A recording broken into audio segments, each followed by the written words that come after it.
A gente conversa agora com Fernando Neisser, para a gente entender um pouco mais como é que fica essa situação agora dentro da questão de direito eleitoral. Fernando Neisser, obrigado pela sua participação com a gente. Boa noite. Boa noite.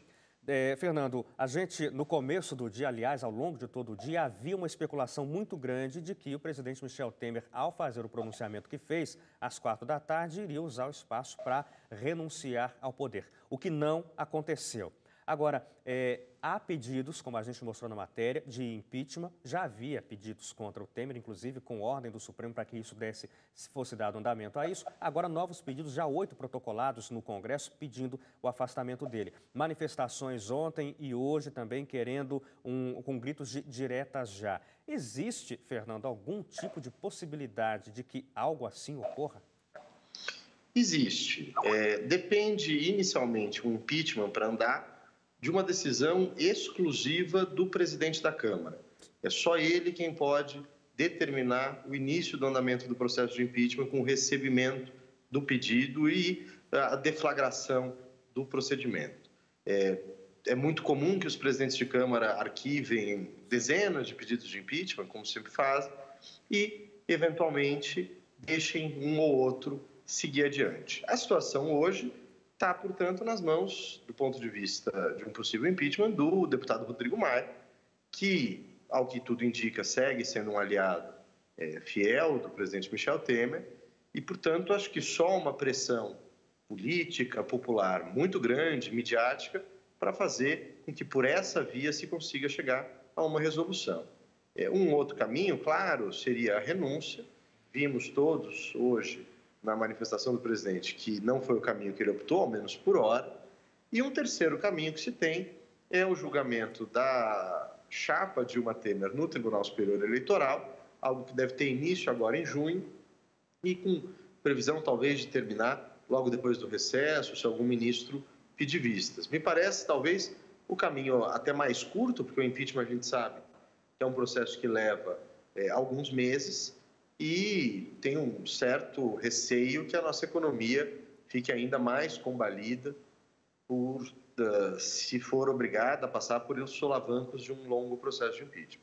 Claro, é o que ninguém espera, né? Ninguém quer, ninguém torce por mais problemas dentro da economia, mas também não se pode descartar nenhuma dessas outras duas possibilidades. E a mais forte, como você falou, é o trâmite no TSE sobre a chapa Dilma Temer, que, se for chegar mesmo ao fim desse julgamento, pode acabar afastando Michel Temer da presidência. Numa eventualidade como essa, de afastamento do presidente Michel Temer, como é que funcionaria, Fernando? O cidadão, ele faria parte de mais uma eleição? Como é que funcionaria isso? Depende. A linha sucessória imediata da presidência da República, tendo em vista que a presidente Dilma foi cassada, a partir do vice-presidente Michel Temer, vai o mandato, não definitivamente, mas em substituição para o presidente da Câmara dos Deputados, caso ele não possa assumir, o presidente do Senado Federal e, em seguida, a presidente do Supremo.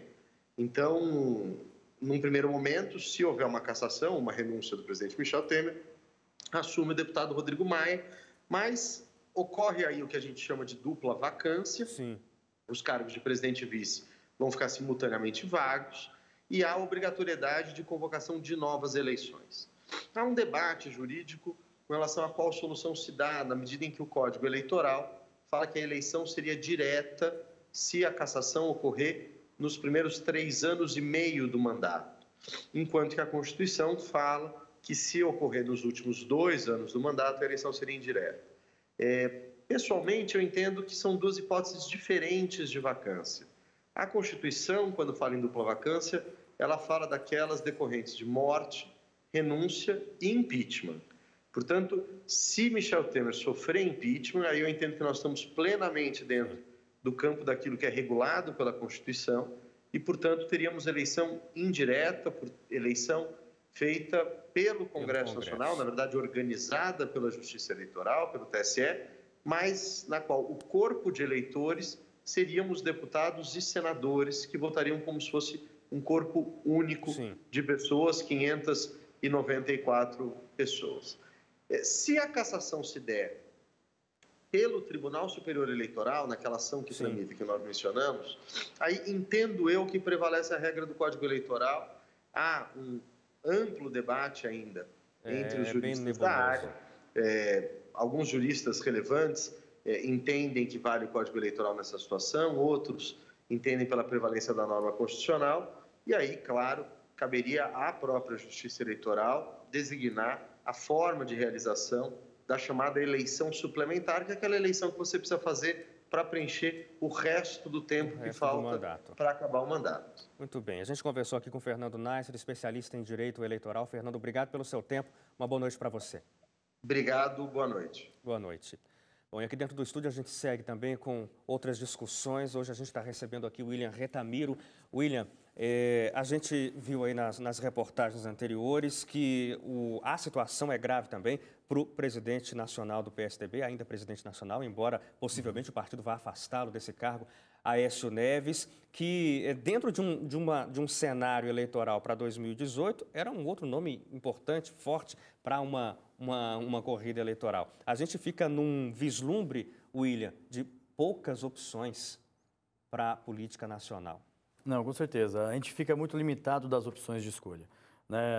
Como você bem falou, Aécio Neves era um dos nomes, né? Ainda mais que tinha sido e conseguiu uma boa votação nas últimas eleições, mas também ele já tinha uma briga interna, digamos assim, dentro do PSDB, com o Geraldo Alckmin agora, eventualmente o João Dória, prefeito de São Paulo, né? E algumas outras pessoas, alguns outros potenciais candidatos. Né? Mas também a gente vê do outro lado também que o Partido dos Trabalhadores só tem o Lula. E o Lula já está com uma taxa de rejeição altíssima. Além de também estar pendurado na justiça. Exatamente. Então, a probabilidade dele vir a ficar inelegível também é grande. Ou seja, então a polarização partidária que se tem no país cai por terra, vai embora.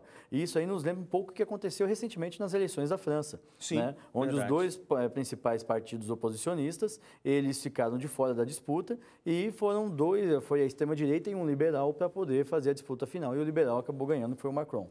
Então, nós vimos no Brasil uma situação na qual nós temos, primeiramente, uma esquerda, digamos assim, um pouco dissipada, né? E nós temos os partidos de direita um pouco mais organizados. Mas temos também potenciais à esquerda, ou centro-esquerda, como o caso do Ciro Gomes, por exemplo, que também estão se colocando, já são nomes que vêm aí, no caso, a ex-ministra Marina Silva, ela não apareceu nesses momentos, então pouco provavelmente será lembrada e bem quista. Inclusive é uma crítica que sempre é feita a ela, né? Que nos momentos de ebulição ela não se apresenta. Exato, mas o que nós temos é uma situação, ou virá grandes novidades, né? Ou então nós vamos ter mas é claro que, ao meu ver, haverá uma substituição das peças, né, principais, e nós vamos precisar discutir novos nomes e, principalmente agora, eu acredito que a sociedade brasileira estará um pouco mais amadurecida e não ficará somente nos nomes, mas também nos projetos. E aquelas questões que são tão cruciais, relacionadas a furo privilegiado, corrupção, comprometimento com algumas outras situações, vai ser uma pauta muito clara, muito contundente. E uma outra situação também, que é o fato de não poder ter mais aprovação, financiamento privado de campanha, no qual agora também vai ser necessário trabalhar outras formas e os marqueteiros, digamos assim, tradicionais, não vão ter tanto espaço para poder trabalhar. Exato.